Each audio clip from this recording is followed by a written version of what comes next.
जय हिंद दोस्तों। आज हम लोग अपने दूसरे सेशन को शुरुआत करने के लिए उपस्थित हुए हैं।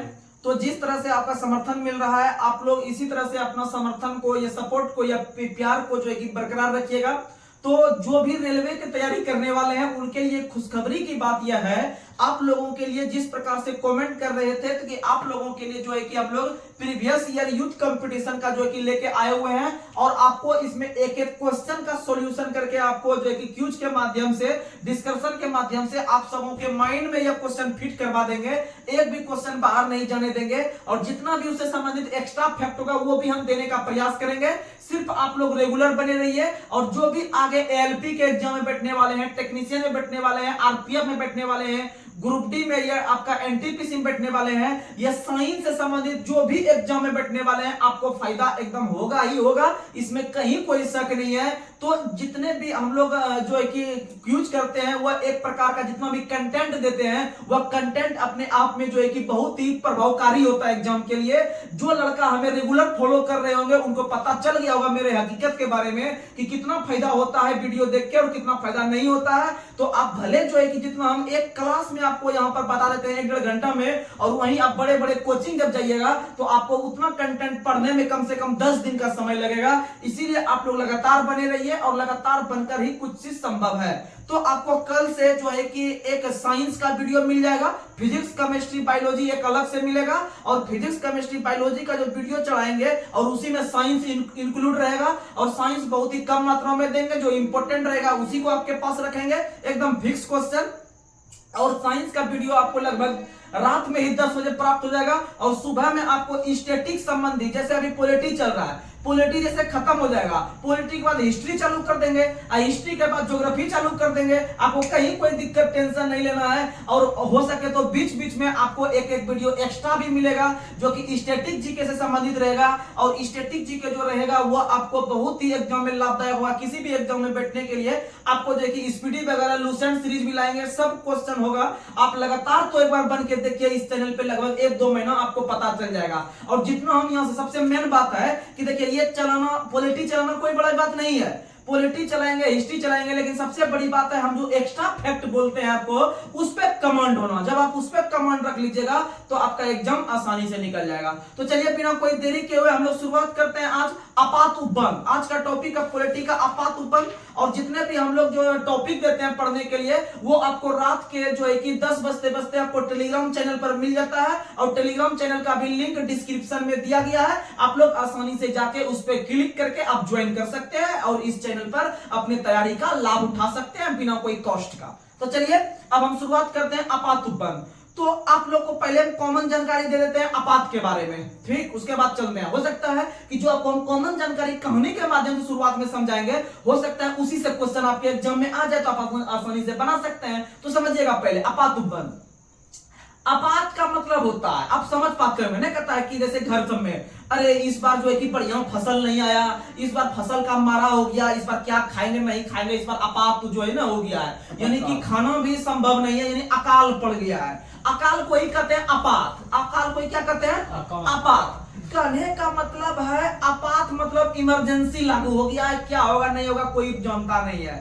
कहने का मतलब जब आप घर में अगर खेत में बढ़िया से खाना नहीं होता है, जब खेत में बढ़िया से फसल नहीं उगेगा तो घर में आपात लग जाता है। उसी तरह से जब देश में किसी प्रकार की घटना घटित हो जाती है, जैसे कोविड हो गया था, उससे पहले अगर भारत चीन युद्ध हो गया था, भारत पाकिस्तान युद्ध हुआ था, तो उस समय देश की अर्थव्यवस्था गड़बड़ हो जाती है और बढ़िया से जो है कि देश का डेवलप सब संभव नहीं हो पाता है, तो भारत सरकार के द्वारा आपातकाल का घोषणा किया जाता है। उसी को हम लोग कहते हैं आपात उपबंध, आपात उपबंध।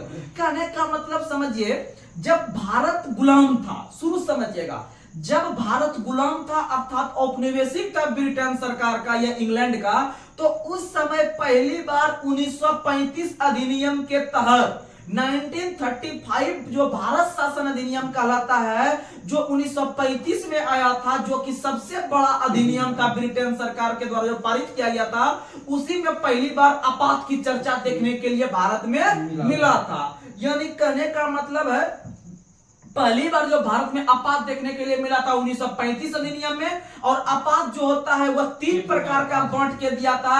एक होता है राष्ट्र आपातकाल, एक होता है राष्ट्रपति शासन, एक होता है वित्त आपातकाल। एक क्या होता है? वित्त आपातकाल। तो याद रखिएगा पहली बार आपात देखने के लिए मिला था 1935 में। लेकिन याद रखिएगा जब भारत का संविधान बनने लगा 1946 में कैबिनेट मिशन की सिफारिश पर जब संविधान बनने लगा, तो संविधान बनने के दरम्यान में आपका संविधान सभा के द्वारा आप लोग को पता है कि 1935 में जो अधिनियम में जो कानून सब बन के आया था ब्रिटेन सरकार के द्वारा, उसी से लगभग 250 अनुच्छेद कलेक्ट कर लिया हमारा संविधान ने, जो कि 250 इससे जोड़ लिया और विभिन्न प्रकार के देश से लगभग 10 देश से कुछ व कुछ लेकर 395 अनुच्छेद बना दिया। तो इसका मतलब है कि 1935 अधिनियम से हूबहू उसका फोटोकॉपी करवा लिया, इसीलिए 1935 के अधिनियम को ब्लूप्रिंट के नाम से भी जानते हैं। तो याद रखने का प्रयास कीजिएगा, क्योंकि लगभग उससे 250 अनुच्छेद हूबहू ले लिए। तो इसीलिए उसी हूबहू लेने के क्रम में 250 में एक चीज हम लोग लिए थे, आपात उपबंध। और आपात उपबंध 3 प्रकार का होता है, एक राष्ट्र आपातकाल, एक राष्ट्रपति शासन, एक वित्त आपातकाल। लेकिन उसमें से जो एक आपका वित्त आपातकाल बोल रहे हैं, तो वित्त आपातकाल का सबसे अधिक प्रभाव अमेरिका के संविधान से है। कहां से है? अमेरिका के संविधान से।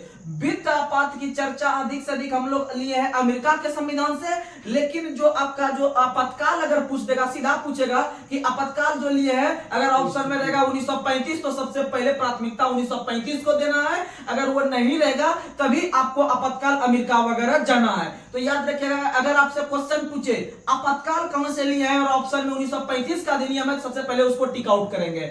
अगर वो नहीं है तब जाएंगे अमेरिका के पास। तब किसके पास जाएंगे? लेकिन इससे संबंधित माइंड जो बच्चा तैयारी करते होंगे उसके माइंड में थोड़ा सा कंफ्यूजन आ गया होगा कि भाई तब आपातकाल संबंधित जर्मनी से क्या लिए हैं हम, तो वो भी बच्चा कंफ्यूज करता है। आप लोग को बता देते हैं, यानी जब आगे पढ़ के हम अंदर घुसेंगे तो हमको पता चलेगा कि भारत के संविधान में मौलिक अधिकार है। मौलिक अधिकार कोई भी कंडीशन में वहां पर लागू होता है या नहीं होता है, इससे संबंधित आपको बताते हैं। जब भारत में 3 प्रकार की आपातकाल है, तो 3 प्रकार के आपातकाल में से सिर्फ राष्ट्र आपातकाल के तहत जो है कि हमारे देश की अर्थव्यवस्था पर प्रभाव पड़ता है। और प्रभाव जो पड़ता है वह आपका अनुच्छेद 352 के तहत राष्ट्र आपातकाल लगता है। और राष्ट्र आपातकाल जो लगता है वह भी लगने का 3 तरीका है। देखिएगा आपातकाल लगने का 3 तरीका, आपातकाल में से भी जो 3 तरीका लगता है वह राष्ट्र आपातकाल जो एक सबसे अधिक फेमस है इंडिया में। और राष्ट्र आपातकाल भी 3 तरीका से, एगो युद्ध के आधार पे, एगो बाह्य आक्रमण के आधार पे, और एगो आपका सशस्त्र विद्रोह के आधार पे या सैन्य विद्रोह के आधार पे। और याद रखिएगा ये जो आपका युद्ध और बाह्य आक्रमण है, यह बाह्य आक्रमण और युद्ध के आधार पर भी प्रभाव नहीं पड़ता है, इसका प्रभाव सैन्य विद्रोह पे पड़ता है। किस पे पड़ता है? यानी सैन्य विद्रोह के आधार पर ही भारत में आपातकाल लगता है, जिसे हम लोग पहले आंतरिक अशांति के नाम से भी जानते थे। 44वां संविधान संशोधन 1978 में, 44वां संविधान संशोधन 1978 के तहत जो है कि भारत के संसद के द्वारा आपका आंतरिक अशांति के जगह पर सैन्य विद्रोह को जोड़ा गया, सैन्य विद्रोह शब्द को जोड़ा गया, याद रखेगा। और 44वां के तहत ही आपका संपत्ति के अधिकार को भी कानूनी अधिकार के रूप में रखा है, आप लोग को बता चुके हैं। उसे हटा के अनुच्छेद 300 के क में रखा है कानूनी अधिकार के रूप में। तो यानी जैसे आप लोग को हम बताएं कि जैसे आपातकाल भारत में लगेगा वो भी राष्ट्र आपातकाल लगेगा। राष्ट्र आपातकाल में से भी सैन्य विद्रोह अगर लगता है यहाँ पर, तभी उसका प्रभाव मौलिक अधिकार पर देखने के लिए मिलता है। और आप लोग को पता है कि जब भारत में 352 लागू होता है तो वह स्वतः 358 अनुच्छेद लागू हो जाता है। और जब 358 लागू होता है तो मौलिक अधिकार के अंतर्गत जो अनुच्छेद 19 के तहत जो अधिकार दिए गए हैं आपको भारत के व्यक्ति को, वो निलंबन हो जाते हैं, वो खत्म हो जाते हैं। क्या होते हैं? यानी कहने का मतलब जब आपका भारत के अंदर में आपातकाल 352 के तहत लगता है और लगने का तरीका अगर सैन्य विद्रोह है, सैन्य विद्रोह के तहत ही लगता है। सैन्य विद्रोह है तो जैसे 352 लागू हुआ, 352 लागू होने के बाद 358 लागू अपने आप हो जाएगा। और जैसे 358 अपने आप लागू होगा तो मौलिक अधिकार के अनुच्छेद 19 को वो ब्रेक कर देगा। किसको ब्रेक कर देगा? 19 को ब्रेक कर देगा। तो इसका मतलब आपको इसमें एक्स्ट्रा फैक्ट और बताए थे कि जब भारत के राष्ट्रपति को यह लगे कि मौलिक अधिकार को और ज्यादा मात्रा में बंद करना है, 17 को, 18 को, 15 को, 16 को बंद करना है, तो वह 359 का यूज कर देगा। देखिएगा 358 सिर्फ 19 के लिए आएगा, सिर्फ 19 के लिए। और 359 जो आएगा आएगा वह अन्य मौलिक अधिकार के लिए आएगा, लेकिन याद रखिएगा अनुच्छेद 20 और 21 किसी भी स्थिति में बंद नहीं हो सकता है, याद रखिएगा। और ऐसा प्रावधान भी 44वां 1978 के तहत ही जोड़ा गया था कि भैया 20 और 21 आपका बंद किसी भी कंडीशन में भले 358 के तहत 19 ब्रेक हो जाए, 359 के तहत और मौलिक अधिकार ब्रेक हो जाए, लेकिन 20 और 21 का ऐसा कोई ताकत नहीं है जो उसको ब्रेक कर सकता है। तो कहने का मतलब जो आपके जर्मनी के माइंड में जो कंफ्यूजन चल रहा था उसी को हम समझाने का प्रयास किए कि भाई क्वेश्चन देखिएगा जर्मनी के संदर्भ में क्या आता है आपातकाल के संदर्भ में। तो अगर क्वेश्चन पूछे कि जब भारत में आपातकाल लगती है तो आपातकाल का जो प्रभाव मौलिक अधिकार पर देखने के लिए मिलता है, ये वाला चीज जर्मनी के बीमर से लिए हैं, जर्मनी के बीमर से, यानी समझ में आया।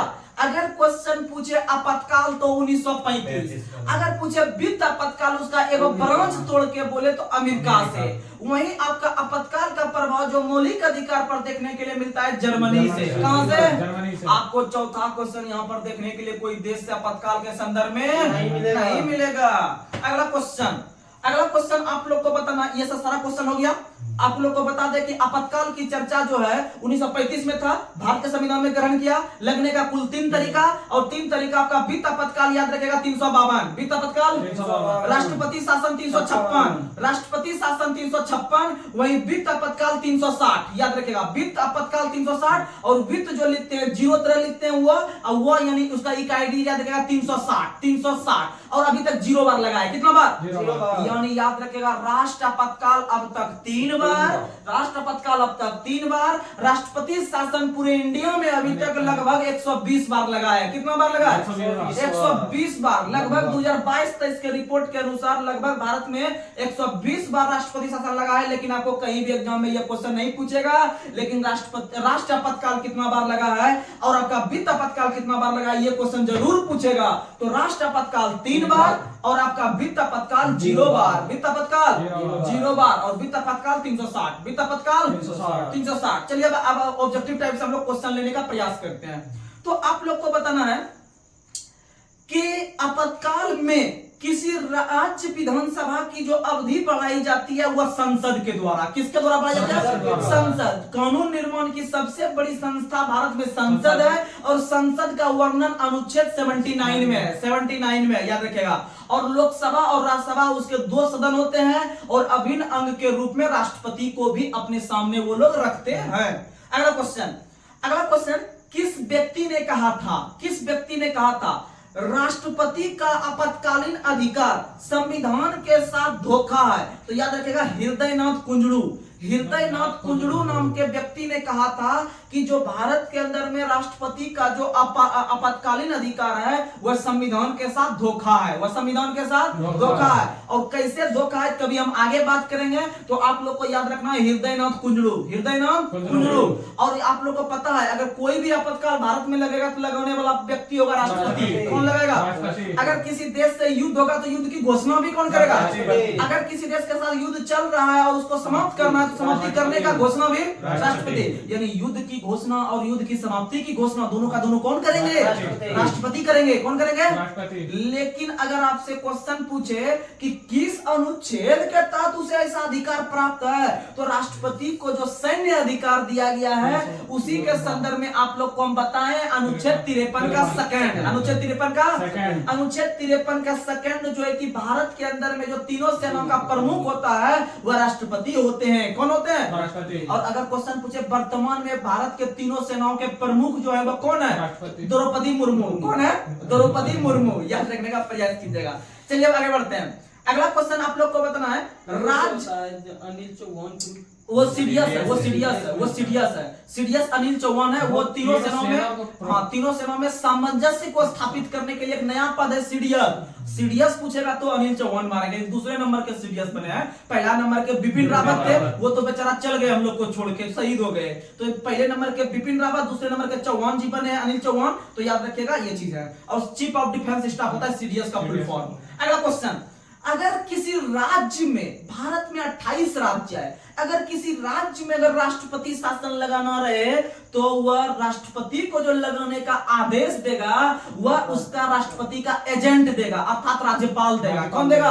राज्यपाल। यानी राज्यपाल के ही कहने पर राष्ट्रपति किसी राज्य में राष्ट्रपति शासन लगाते हैं। जैसे आप लोग को कुछ दिन पहले पता चला होगा 2019 ईस्वी में जम्मू कश्मीर में उसे तोड़ने से पहले वहां पर राष्ट्रपति शासन लगाया गया था। तो वहां के जो राज्यपाल थे वहां पर राष्ट्रपति को बोले कि आप यहाँ पर का जो है कि स्थिति सही नहीं चल रहा है, इस राज्य का राजनीतिक में बहुत ही उथल पुथल हो रहा है, आप पैसा कर दीजिए, यहाँ पर राष्ट्रपति शासन लगा दीजिए, इसीलिए यहाँ का मुख्यमंत्री का पावरे सब सीज हो जाएगा। जब राष्ट्रपति शासन किसी राज्य में लगता है तो सारा उस राज्य का कार्यभार जो है कि वह केंद्र सरकार के पास चल जाता है, केंद्र सरकार के पास चल जाता है और वहां पर मुख्यमंत्री सिर्फ एक प्रकार का मुखड़ा के समान देखते रहता है। यानी वहां पर राज्यपाल कब मौज करने लगता है, और राज्यपाल काहे मौज करता है? क्योंकि वह राष्ट्रपति का एजेंट के रूप में काम कर रहा है किसी राज्य में, उसका प्रसाद पर्यंत पद के रूप में काम कर रहा है। आगे बढ़ते हैं। नहीं, जम्मू कश्मीर में अभी मुख्यमंत्री नहीं है। जम्मू कश्मीर का हम बात कर रहे हैं 2019 के पहले, जब वो केंद्र शासित प्रदेश नहीं बना था, जब वो एक भारत का राज्य था। 31 अक्टूबर 2019 ईस्वी को वो 2 केंद्र शासित प्रदेश में टूटा और वहां पर जो कि उपराज्यपाल की नियुक्ति होती है। किसी भी केंद्र शासित प्रदेश में उपराज्यपाल बनते हैं और उपराज्यपाल जो बनते हैं वह भी राष्ट्रपति के अंदर में काम करते हैं, अनुच्छेद 238 के ख के तहत। आगे बढ़ते हैं। अगला क्वेश्चन आप लोग को बताना है, अभी तक भारत में राष्ट्रपति बताए 3 बार लगा है। कितना बार? 3 बार। राष्ट्रपति जो 3 बार लगा है, और 3 बार में से याद रखेगा, पहली बार भारत और चीन का जब युद्ध चल रहा था 1962 में ही लगा था। और याद रखेगा उस समय जो भारत के जो रक्षा मंत्री थे, देखेगा जब भारत में राष्ट्रपति लगा है तो उस समय रक्षा मंत्री पूछता है एग्जाम में कि भाई उस समय कौन था। यानी 62 के समय कौन था, 71 के समय कौन था, 75 के समय कौन था, ये तीनों के समय पूछता है। तो आप लोग को बता दे कि भारत में 1962 में जब पहली बार राष्ट्रपति लगा था, जब भारत और चीन के बीच जब युद्ध चल रहा था, तो आप लोग को पता है 20 अक्टूबर 1962 को पहली बार भारत और चीन के बीच युद्ध का शुरुआत हुआ, दोनों के बीच अटैक हुआ। चीन की सेना ने भारत की सेना पर चढ़ाई की, और जब वहां पर भारत का जब तंत्र मंत्र जंत्र सब फेल होने लगा तो भारत सरकार ने आपका आगे चलकर जो है कि 24 अक्टूबर के दिन 24 अक्टूबर 1962 को एक आपका सेना का स्थापना करता है जिसका नाम है ITBP, Indian Tibet border police. इसका स्थापना 1962 को होता है भारत और चीन के युद्ध को कंट्रोल करने के लिए। लेकिन तब भी नहीं संभल पाया स्थिति भारत का, तो अंततः उसके 2 दिन के बाद अर्थात 26 अक्टूबर 1962 को जो है कि पहली बार आपातकाल की घोषणा राष्ट्रपति कर देते हैं कि भैया भारत के पास कुछ नहीं बचा है, चीन ने अटैक कर दिया है, अब जो है कि बहुत प्रकार के व्यक्ति का वेतन वगैरह भी रोका जाएगा, उसमें से जो है कि देश का डेवलप भी किया जाएगा। ये चीज था। यानी पहली बार जो हुआ था उस समय जो राज्य आपके रक्षा मंत्री थे भारत के, वो थे वीपी कृष्ण मेनन। याद रखिएगा वीपी कृष्ण मेनन। और उस समय भारत के जो राष्ट्रपति थे, दोनों क्वेश्चन पूछता है क्योंकि राष्ट्रपति युद्ध की घोषणा करते हैं और रक्षा मंत्री उसका रक्षा करते हैं, दोनों पूछता है भाई कौन था जो कि नहीं संभाल पाया, आपातकाल लग गया, इसलिए वो हाईलाइट क्वेश्चन बन गया हम लोगों के लिए। तो उस समय रक्षा मंत्री जो थे वो वीके मेनन थे, और उस समय जो राष्ट्रपति थे राधा कृष्णन थे। कौन थे? यानी कृष्णन दोनों 62 में है। यानी राधा कृष्णन राष्ट्रपति थे और आपके वीके कृष्ण मेनन जो थे वो मन से काम नहीं करते थे, इसीलिए आपातकाल लग गया, चीन अटैक कर दिया। ये हो गया 62 का कहानी क्लियर। ठीक, अब चलते हैं 1971 के समय। 1971 के समय आप लोग को पता है कि आपका पाकिस्तान के द्वारा युद्ध की घोषणा हो गया था। आपका भारत और जो पाकिस्तान पहली बार युद्ध हुआ था वो आपका 1965 में हुआ था। 65 में उसने बीएसएफ का स्थापना कर दिया, इंडिया कंट्रोल कर लिया। 1965 में पहली बार भारत और पाक की युद्ध हुआ था, लेकिन वह युद्ध जो है कि नॉर्मल युद्ध था, उस समय उतना हाईलाइट नहीं हुआ, उसमें आपातकाल वगैरह कुछ जरूरी नहीं हुआ इंडिया के लिए। लेकिन दूसरी बार जब आपका पूर्वी पाकिस्तान जब बंगाल को अलग करवा रहा था, इंदिरा गांधी जब उसमें महत्वपूर्ण भूमिका निभा रही थी बांग्लादेश की तरफ से, तो पाकिस्तान ने अटैक कर दिया इंडिया पे। तो उस समय जो भारत के जो आपके जो रक्षा मंत्री थे वो जगजीवन राम थे। वो कौन थे? जगजीवन राम। याद रखिएगा, जगजीवन राम उस समय भारत के रक्षा मंत्री थे 1971 के समय। और उस समय जो भारत के जो राष्ट्रपति थे वो वीवी गिरी थे, वीवी गिरी। और भारत के पहले कार्यवाहक राष्ट्रपति भी वीवी गिरी बने हैं। भारत के पहले कार्यवाहक राष्ट्रपति वीवी गिरी बने हैं। और याद रखिएगा कि भारत के अंदर जो पहले कार्यवाहक प्रधानमंत्री बने थे वो गुलजारी लाल नंदा बने थे, गुलजारी लाल नंदा। ये हो गया 71 के समय। वहीं जब 1975 के समय जो तीसरी बार जो होता है वो आंतरिक अशांति के आधार पे लगता है। किस आधार पे लगता है? आंतरिक अशांति के आधार पर लगता है। और आंतरिक अशांति के आधार पर जब लगता है तो तीसरी बार भारत में राष्ट्रपति का लगता है। और जब लग रहा होता है तो उस समय जो भारत के रक्षा मंत्री थे वो आपके स्वर्ण सिंह थे। कौन थे?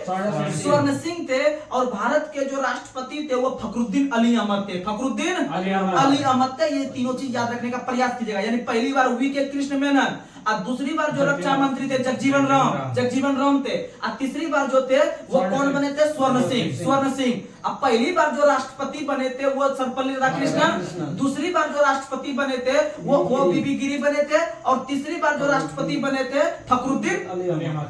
अगला क्वेश्चन आप लोग को बताना है, भारतीय संविधान के किस अनुच्छेद के अंतर्गत भारत सरकार का दायित्व है कि बाह्य आक्रमण में आंतरिक अशांति से राज्यों की रक्षा करे? 355।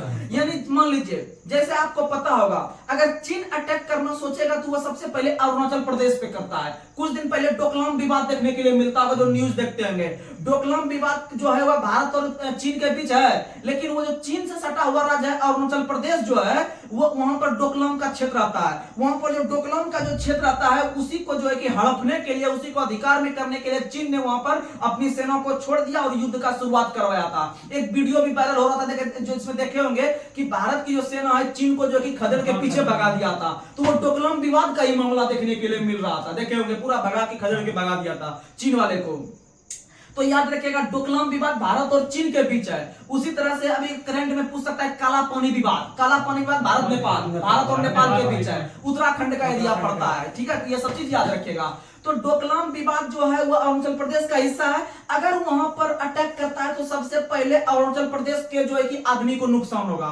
तो इसका मतलब क्या है? तो भारत सरकार को क्या लगेगा कि उसका रक्षा करे कि नहीं हम करे, यानी किसी ना किसी राज्य पे ही दूसरा देश अटैक कर सकता है, क्योंकि उसका पड़ोसी जो राज्य है उसी पे अटैक करेगा। तो याद रखिएगा कि पहली बार जो रक्षा करने का जो प्रयास करेगा वो भारत सरकार करेगा। और भारत सरकार 355 अनुच्छेद के तहत, किसके तहत?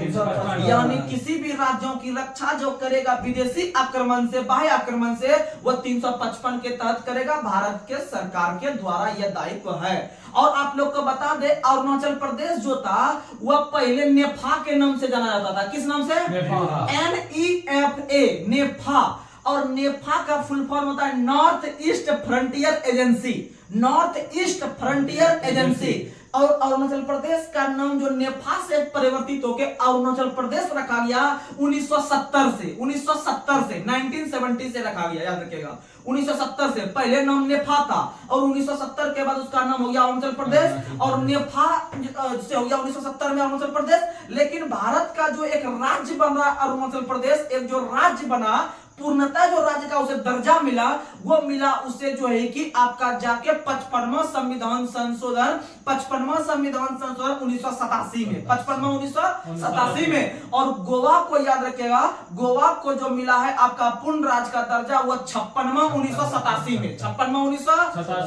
में। याद रखने का प्रयास कीजिएगा। चलिए अगला क्वेश्चन आप लोग को बताना है संसद द्वारा आपातकाल की घोषणा का अनुमोदन कितनी माह की अवधि के अंदर होना चाहिए? 1 महीना। कितना महीना?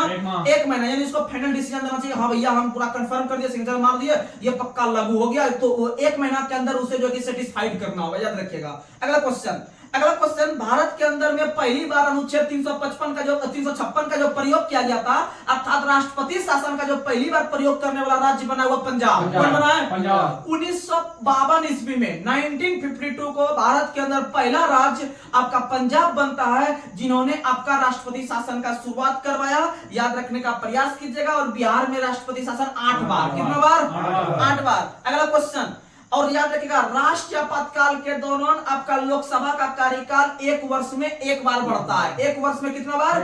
1 बार बढ़ता है, याद रखने का प्रयास कीजिएगा। अगला क्वेश्चन, जैसा आप लोग को देखेंगे 1976 में पहली बार आपका जो है कि लोकसभा का कार्यकाल 1 वर्ष के लिए बढ़ाया गया था, जो कि 5वीं लोकसभा चल रही थी। 5वीं लोकसभा कार्यकाल सबसे लंबा है, याद रखिएगा। अगला क्वेश्चन, और भारत में जो है कि आपका अभी तक 120 बार राष्ट्रपति शासन का प्रयोग हो गया है। 120 बार राष्ट्रपति शासन का प्रयोग, और वित्त आपातकाल 0 बार, वित्त आपातकाल और राष्ट्र आपातकाल 3, राष्ट्र आपातकाल 3। आगे बढ़ते हैं हम लोग। अगला क्वेश्चन आप लोग को बताना है, भारत के अंदर वित्त आयोग का जो स्थापना करता है वो कौन करता है? राष्ट्रपति। आप लोग को वित्त आयोग के बारे में कॉमन जानकारी दे देते हैं। वित्त आयोग का जो पहली बार गठन किया गया था 1951 ईस्वी में, और वित्त आयोग का जो सबसे मुख्य कार्य है आप लोग को पता होगा, भारत सरकार विभिन्न प्रकार का टैक्स लगाती है सब चीज पे, और टैक्स लगा के जो है कि भारत और अनेक राज्यों के बीच कर का बंटवारा करता है, टैक्स का बंटवारा करता है। अर्थात वित्त आयोग का सबसे मुख्य कार्य है केंद्र और सभी राज्यों के बीच कर का बंटवारा करना, अर्थात फाइनेंस यानी पैसा से संबंधित जो है कि सामंजस्य को स्थापित करना, अच्छा से हिसाब किताब करना, पैसा से रिलेटेड, वो वित्त आयोग का काम है। और वित्त आयोग का स्थापना प्रत्येक 5वें वर्ष भारत के राष्ट्रपति करते हैं, और कुल 5 व्यक्ति को मिला के करते हैं। कितना व्यक्ति? 5 व्यक्ति। और भारत में पहली बार वित्त आयोग का स्थापना जो किया गया था 1951 में, और उस जगह से चलते चलते वित्त आयोग भी बना हुआ है वो आपका 16वें नंबर के वित्त आयोग है। और 16वें नंबर के जो वित्त आयोग बने हैं वो अरविंद पनगड़िया बने हैं। कौन बने? भारत के अंदर में पहले वित्त आयोग का स्थापना 1951 में, जिसके अध्यक्ष बने थे केसी नियोगी। कौन बने थे? सॉरी नहीं, भारत के अंदर में जो पहले वित्त आयोग बने केसी नियोगी बने थे। कौन बने थे? केसी नियोगी। और विधि आयोग के जो पहले अध्यक्ष बने थे एमसी सीतलवाड़ बने थे। और वहीं आपके जो भारत के अंदर में वित्त आयोग के जो पहले अध्यक्ष बने थे केसी नियोगी बने थे। और भारत के अंदर में जो पहले वित्त आयोग के जो उपाध्यक्ष बने थे वो उपाध्यक्ष बने थे आपके दूसरे नंबर के जो अध्यक्ष बनते हैं वो पहले में उपाध्यक्ष थे, यानी के संथानम उपाध्यक्ष थे। याद रखिएगा, एनटीपीसी का पूछा हुआ क्वेश्चन है, वित्त आयोग के पहले उपाध्यक्ष कौन थे? तो के संथानम थे। अध्यक्ष कौन थे? केसी नियोगी। इस तरह चलते भारत के अंदर में 15वें नंबर वित्त आयोग के जो अध्यक्ष बने एनके सिंह, 15वां एनके सिंह और 16वां अरविंद पनगड़िया। और अरविंद पनगड़िया जो बने हैं आप लोग को पता होगा कि नीति आयोग के जो पहले उपाध्यक्ष बने थे वही अभी आपके वित्त आयोग के अध्यक्ष के रूप में 16वें नंबर पे ग्रहण किए हैं। याद रखने का प्रयास कीजिएगा। और वित्त आयोग का स्थापना जो किया जाता है वह भारत के राष्ट्रपति के द्वारा प्रत्येक 5वें वर्ष 5 व्यक्ति को मिला के, और याद रखिएगा इसका गठन अनुच्छेद 280 के तहत 280 के तहत। देखिएगा वित्त आयोग पूछेगा तो 280, वित्त विधेयक पूछेगा तो 117, वित्त विधेयक 117 याद रखिएगा, अध्ययन विधेयक 110।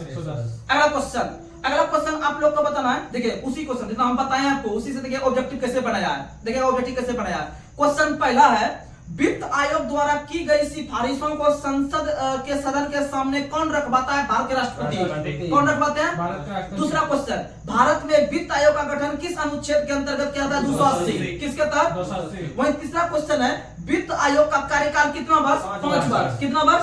क्योंकि प्रत्येक 5वें वर्ष करता है। चौथा क्वेश्चन, वित्त आयोग में अध्यक्ष के अतिरिक्त कुल कितने सदस्य होते हैं? 4। कितना सदस्य? देखिए क्वेश्चन कितना फंसने वाला है। अब हम क्या बोले, कुल 5 व्यक्ति को मिला के किया जाता है, तो मतलब कुल का तब तो यहाँ में कुछ वैल्यू ही नहीं रहेगा। कुल का मतलब अध्यक्ष सही। जैसे हम लोग यहाँ 4 आदमी बैठे हुए हैं तो याद रखिएगा अगर हम अध्यक्ष के रूप में काम कर रहे हैं तो अगर क्वेश्चन कोई पूछेगा अध्यक्ष के अतिरिक्त कितना, तो 3। कुल 4 है। कुल कितना है? 4। कुल में हम भी जुटेंगे और जो है कि अतिरिक्त आप लोग 3 को आएगा। तो वही चीज है कि आपका भाई वित्त आयोग में कुल 5 होते हैं, आप पूछेगा अध्यक्ष के अतिरिक्त तो क्या गो? 4 गो। क्या गो? 4 गो। याद रखिएगा। अगला क्वेश्चन आप लोग का बताना, मतलब 2-3 क्वेश्चन और है। अगला क्वेश्चन ये कैसे बनाया है, भारत में केंद्र और राज्य के मध्य वित्त संबंधी किसकी संतुति से निर्धारित होते हैं? वित्त आयोग। यानी भारत के अंदर में केंद्र और राज्य के बीच जो पैसा से संबंधित काम करता है वित्त आयोग करता है। कौन करता है? वित्त आयोग। अगला क्वेश्चन, उसी क्वेश्चन को देखिए घुमाया है, केंद्र और राज्यों के मध्य वित्त विवादों के समाधान किस संस्था के द्वारा होता है? वित्त आयोग। किसके द्वारा? वित्त आयोग। अगला क्वेश्चन आप लोग को बताना है।